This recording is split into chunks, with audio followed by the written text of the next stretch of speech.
1 Korintus 15 ayat 35, 36, 50 dan 53 mengatakan, tetapi mungkin ada orang yang bertanya, bagaimanakah orang mati dibangkitkan? Dan dengan tubuh apakah mereka akan datang kembali? Hai orang bodoh! Apa yang kau sendiri taburkan tidak akan tumbuh dan hidup kalau ia tidak mati dahulu. Saudara-saudara, inilah yang hendak kukatakan kepadamu, yaitu bahwa daging dan darah tidak mendapat bagian dalam kerajaan Allah, dan bahwa yang binasa tidak mendapat bagian dalam apa yang tidak binasa, kata firman Tuhan. Juga dikatakan, karena yang dapat binasa ini harus mengenakan yang tidak dapat binasa, dan yang dapat mati ini harus mengenakan yang tidak dapat mati. Transformasi dalam pengertian ganti baju didasarkan pertimbangan tubuh kita yang tidak layak atau tidak berbagian dalam kerajaan surga. Berikut keberatan-keberatan atas perubahan tubuh jasmania. Pertama-tama, alasan konsistensi. Jasad orang-orang beriman selama ribuan tahun, sejak Adam hingga sekarang, pastinya banyak yang sudah hancur. Bahkan, tulangnya pun tidak ada. Debunya entah tersebar kemana. Mereka yang tenggelam, terbakar, dimakan binatang buas. Nah, apabila tubuh kemuliaan itu harus berasal dan bermodalkan sisa-sisa tubuh jasmania, bagaimana nasib mereka semua? Iman Kristen tidak menentang kremasi. Jika dipaksakan, bahwa Tuhan mampu mengumpulkan seluruh sisa jasad yang berserakan. Wow, berteologi sebegitunya. Tuhan kok jadi tukang sampah ya? Maka demikian juga dengan debu kremasi. Masih menyangkut konsistensi. Rapture bagi yang masih hidup, bila itu perubahan tubuh jasmania, bukan penggantian, tanpa melewati kematian, maka kaum yang terkumpul itu sebagian hasil dari perubahan, yaitu yang masih hidup, dan sebagian hasil dari penggantian, yaitu orang yang bangkit. Lalu firman-Nya sama seperti manusia ditetapkan untuk mati hanya satu kali saja, dan sesudah itu dihakimi. Ibrani 9 ayat 27, menjadi dusta bagi jutaan orang Kristen yang terangkat ke surga. Henokh dan Elia tidak mengalami kematian dalam arti dikafani dan dikubur. Tidak dijelaskan proses pengangkatan mereka. Jadi tidak ada keberatan memahami bahwa tubuh mereka musnah atau mati dalam sekejap insiden transformasi atau verwandlung itu. Jika sifatnya penggantian, mengapa tangan Tuhan Yesus tetap berlubang? Lubang itu, bila dimengerti sebagai warisan jasmania terjadinya perubahan, punya implikasinya. Misalnya, ginjal saya sudah didonorkan. Lalu saya dan yang menerima bertemu di surga. Karena ginjal saya sudah diambil, apakah saya akan tetap kehilangan ginjal? Lalu dia, yang sebelum mati hidup dengan ginjal saya, memiliki ginjal perubahan dari yang mana? Miliknya yang rusak itu, ataukah donor saya yang telah saya berikan? Saya tidak penasaran dengan tangannya berlubang dan akan bertemu tangan yang tidak berlubang. Bila Anda, seperti Thomas, sangat mementingkan lubang itu, ia akan menunjukkannya. berurusan dengan tubuh yang bisa muncul tiba-tiba, menembus ruangan yang terkunci rapat. Anda masih mempermasalahkan berlubang atau tidak? Ia bisa berlubang, bisa juga tidak. Yang penting, Thomas jangan kehilangan imannya. Masih menyangkut detail transformasi. Jangan fokus pada teknis, melainkan konsep. Misalnya, Tuhan Yesus makan ikan goreng setelah kebangkitannya. Lukas 24 ayat 42. Apakah itu goreng balado, tunduk pada kaidah metabolisme, selanjutnya, buang hajat begitu? Memang Tuhan Yesus makan ikan goreng, tapi membuat pelik secara teknis akan sia-sia kembali pada ground zero, as simple as isu transenden, melampaui segala sesuatu, dan imanen, hadir dalam bagian terkecil yang mungkin ada. Tuhan itu selalu, dalam tanda petik, bersentuhan dengan manusia berdosa atau imanen. Sementara ia yang suci tidak mungkin bersatu dengan kenajisan atau transenden. Paradoks ini menjelaskan ikan goreng dan semua benturan terbatas dan tak terbatas, yang binasa dan yang tidak dapat binasa. Coba Anda baca buku berjudul Paradox Balancing. Selanjutnya saya singgung Yohanes 14 ayat 1-3.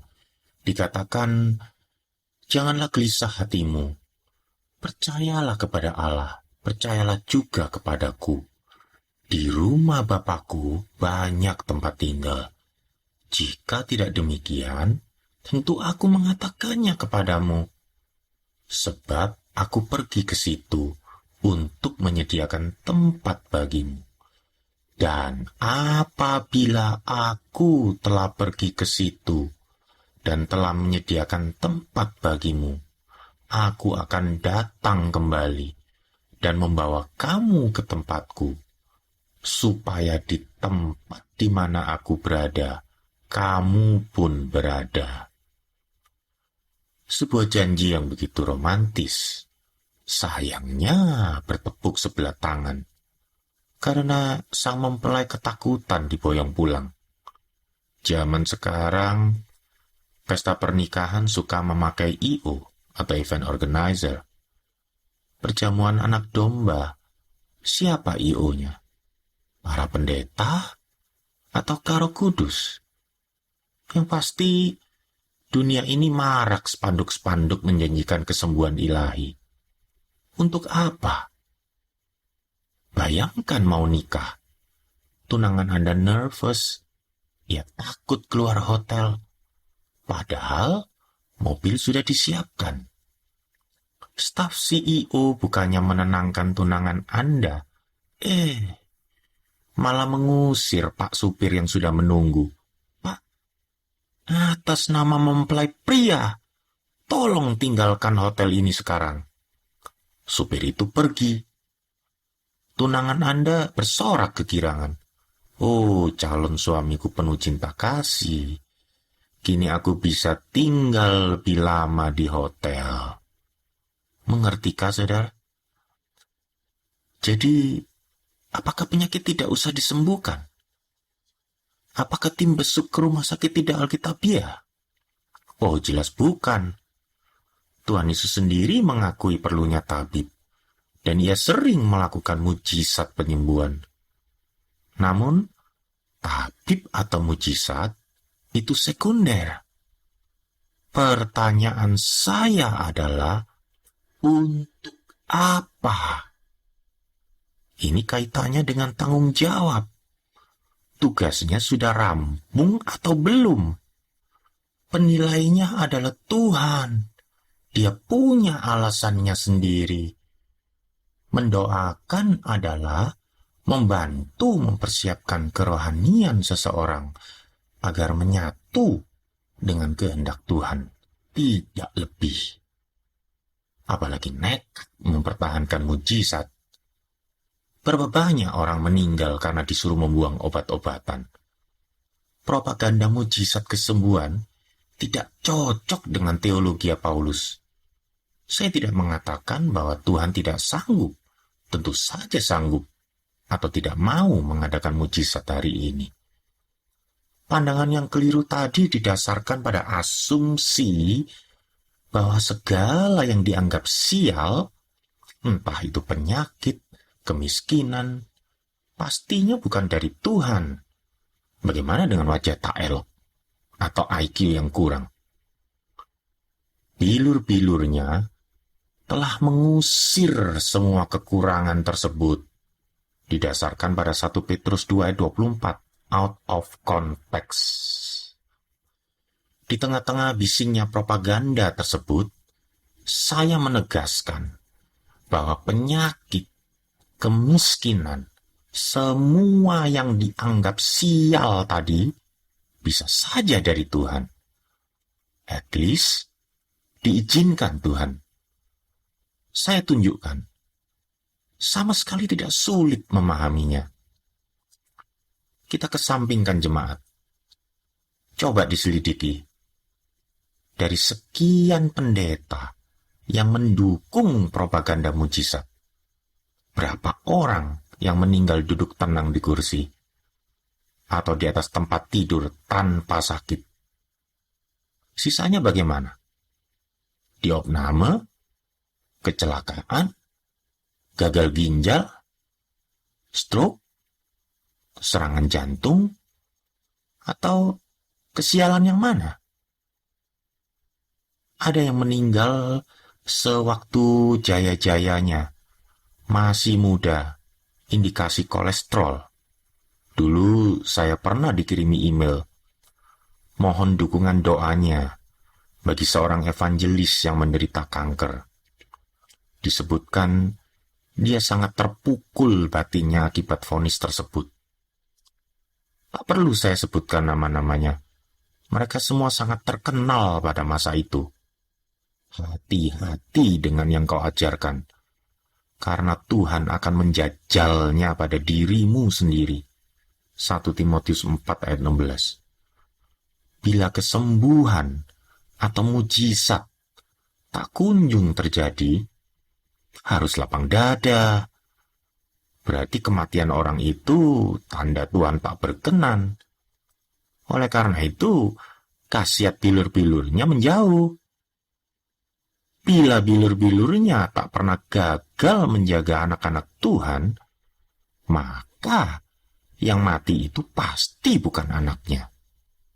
Sadarkah Anda implikasi doktrinal bisa seserius ini? Mengapa demikian sulitnya mengakui semuanya itu diizinkan Tuhan, sementara kita semua dapat memahami bahwa Tuhan menciptakan mereka, tempat paling sial dan terkutuk. Penyakit apapun, miskin bagaimanapun, semua kesialan yang bisa kita pikirkan, itu semua seperti remah-remah dibandingkan ngerinya neraka jahanam. Pembahasan ini akan saya akhiri dengan ucapan Yesus yang sangat kontroversial. Biarlah orang mati menguburkan orang mati. Tuhan pernah menyindir, kalau orang buta menuntun orang buta, keduanya akan jatuh ke dalam lubang. Mengapa dia sendiri menyuruh orang mati menguburkan orang mati? Bukankah tanggapan ini menggelikan? Mari kita baca Lukas 9 ayatnya yang ke-57 sampai 62. Demikian. Lalu datanglah seorang ahli Taurat dan berkata kepadanya, Guru, aku akan mengikut engkau kemana saja engkau pergi. Yesus berkata kepadanya, serigala mempunyai liang dan burung mempunyai sarang, tetapi anak manusia tidak mempunyai tempat untuk meletakkan kepalanya. Seorang lain, yaitu salah seorang muridnya, berkata kepadanya, Tuhan, izinkanlah aku pergi dahulu menguburkan ayahku. Tetapi Yesus berkata kepadanya, ikutlah aku, dan biarlah orang-orang mati menguburkan orang-orang mati mereka. Ketika Yesus dan murid-muridnya melanjutkan perjalanan mereka, berkatalah seorang di tengah jalan kepada Yesus, "Aku akan mengikut engkau, kemana saja engkau pergi." Yesus berkata kepadanya, "Serigala mempunyai liang, dan burung mempunyai sarang, tetapi anak manusia tidak mempunyai tempat untuk meletakkan kepalanya." Lalu ia berkata kepada seorang lain, "Ikutlah aku." Tetapi orang itu berkata, "Izinkanlah aku pergi dahulu menguburkan Bapakku." Tetapi Yesus berkata kepadanya, "Biarlah orang mati menguburkan orang mati, tetapi engkau pergilah dan beritakanlah kerajaan Allah di mana-mana." Dan seorang lain lagi berkata, "Aku akan mengikut engkau, Tuhan, tetapi izinkanlah aku pamitan dahulu dengan keluargaku." Tetapi Yesus berkata, "Setiap orang yang siap untuk membajak, tetapi menoleh ke belakang, tidak layak untuk kerajaan Allah." Kalau kita benturkan secara ekstrim, apakah perintah Tuhan salah? Sama sekali tidak, karena siapapun adalah ciptaan. Bahkan di luar Kristus, semuanya orang berdosa yang hina, termasuk orang tua. Tuhan berhak menegakkan deity egoism sebagai pencipta. Namun, dia justru mengatur tatanan hidup sedemikian bahwa anak diwajibkan menghormati orang tuanya dalam batas-batas tertentu. Hal ini nyata dalam wahyu umum, yaitu hati nurani, lalu menjadi agama, maupun wahyu khusus, yaitu Alkitab, sebagai firman Tuhan. Tuhan Yesus menegur orang-orang Farisi yang memanipulasi jatah orang tua di Matius 15 ayat 3-9, dan menitipkan Maria ibunya kepada Yohanes dari atas salib. Tercatat di Yohanes 19 ayat 26 dan 27. Jika ia sendiri memperhatikan nilai-nilai ini, lalu kenapa melarang seorang murid menguburkan ayahnya? Sebenarnya cukup menjawab, "Kamu tidak usah pergi, ikuti saja aku." Cukup, bukan? Mengapa harus sekeras itu? Yesus yang katanya pengasih, seolah-olah tidak punya empati, tidak peduli orang tersinggung dan jadi batu sandungan. Kelahiran dan kematian itu sekali seumur hidup, bukan kejadian sehari-hari. Nah, zaman itu, prosesi pemakaman jenazah dilakukan dalam 2 tahap. Tahap pertama, primary burial, jasad langsung dimandikan, dikafani, dan diikat. Yohanes 11 ayat 44. Selanjutnya dihantar ke makam gua, tomb, yang disediakan, diiringi kerabat, tetangga, dan teman-teman. Masa berkabung biasanya seminggu. Apabila sanak keluarga keluar rumah dalam minggu itu, orang akan mengiranya pergi ke makam. Misalnya tercatat dalam Yohanes 11 ayat 31. Khusus orang tua yang meninggal, masa berkabungnya setahun, hingga tahap kedua, yaitu secondary burial. Tahap ini keluarga berkumpul di makam, lalu memindahkan tulang belulang ke dalam peti atau ossuary. Jadi, untuk merapikan saja. Apabila makam telah terisi penuh dengan peti-peti, akhirnya ditutup atau disegel dengan lempeng batu. Jadi Tuhan Yesus sedang menarik batas yang tegas. Ketika orang menyodorkan persoalan yang dicari-cari, maka dia berterus terang mengatakan siapa dan apa kondisi mereka yang sebenarnya. Semacam shock therapy untuk menyadarkan bahwa waktunya sangat terbatas. Ada yang jauh lebih penting daripada urusan tulang belulang. Bahkan lebih penting sekalipun dibenturkan dengan primary burial, yaitu soal kehidupan. Untuk apa kalian buang-buang waktu dengan hiruk-pikuk kematian? Biarlah orang mati, yaitu yang tidak mengikut aku, menguburkan orang mati, yaitu tulang-tulang sisa ayammu.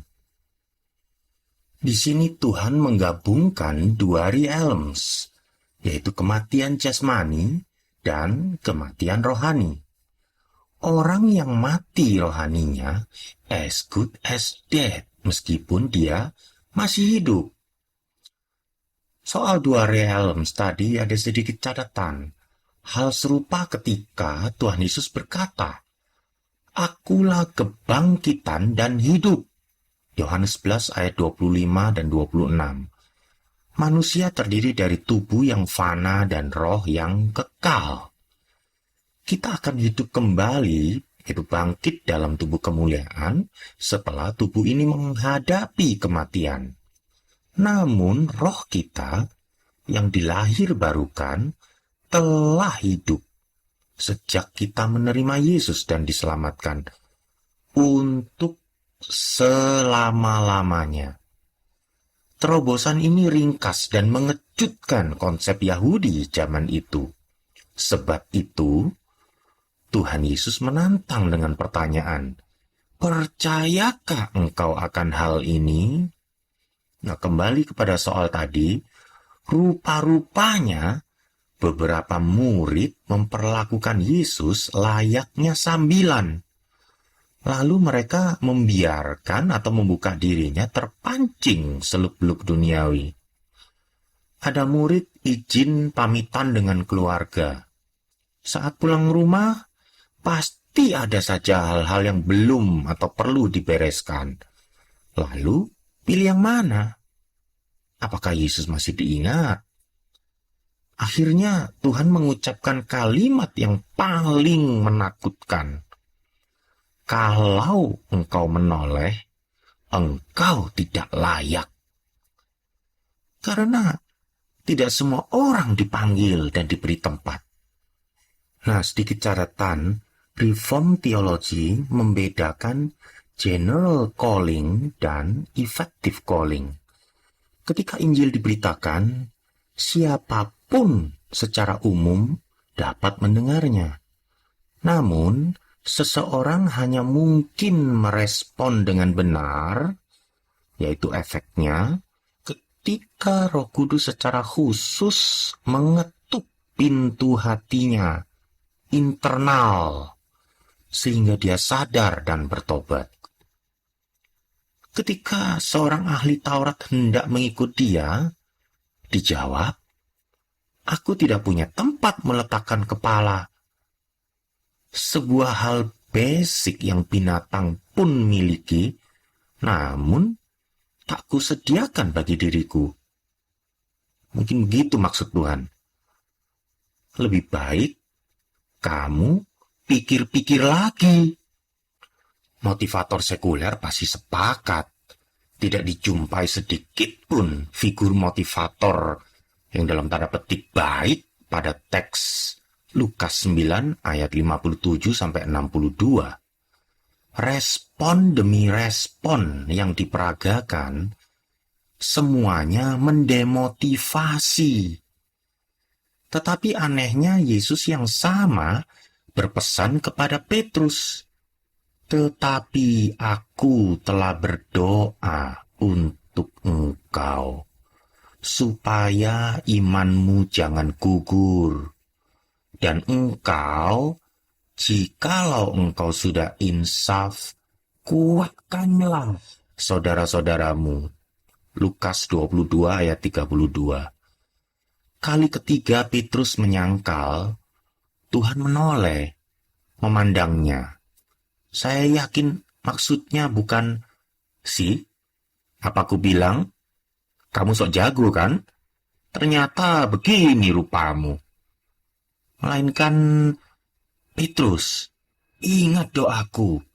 Jangan terintimidasi iblis. Lekas kembali. Yang minta ikut, dibuat down. Yang izin sebentar, ditantang ikut or never. Semua itu menegaskan, Yesuslah yang memegang kendali, bukan engkau dan saya, atau siapapun juga.